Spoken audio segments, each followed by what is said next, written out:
ሰላም ጤና ይስጥልኝ። በመላው ዓለም የምትገኙ የማጀቴ ሾው የዩቲዩብ ተከታታዮች እህት ወንድሞቼ፣ ኢትዮጵያውያንና ኤርትራውያን እህት ወንድሞቼ እንደምን አላችሁ? ከኔ ጋር እግዚአብሔር ይመስገን ሁሉ ሰላም ነው በማለት በመቀጠል ደግሞ የምንወደውና የምናከብረው ተወዳጁ የኪነ ጥበብ ባለሙያ እንግዲህ ነጻነት ወርቅነህ ከዚህ ዓለም በሞት ተለየ እየተባለ ነው።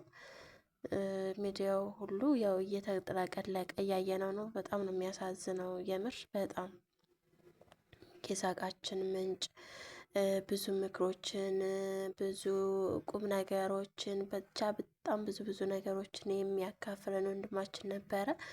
ዘመናችን ወዴት እንዴት እየሄደ እንደሆነ ግን አላውቅም።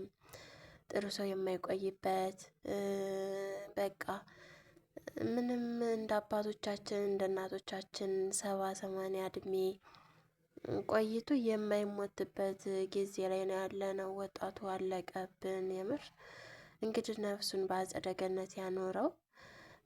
ለመላው ቤተሰቡም ደግሞ መጽናናትን ያደለልን። የምር ማህበረሰቡ በሙሉ ነው የያዘነው እና ነፍሱን ይማርልን ወንድማችን። ያልጠበቅነው ያላሰብነው ነገር ነው ግን እንግዲህ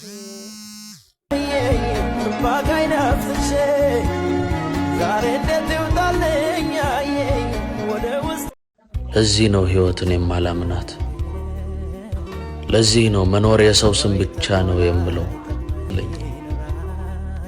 ለዚህ ነው ሳለን እንከባበርና ሞትን እንቅደመው የምለው።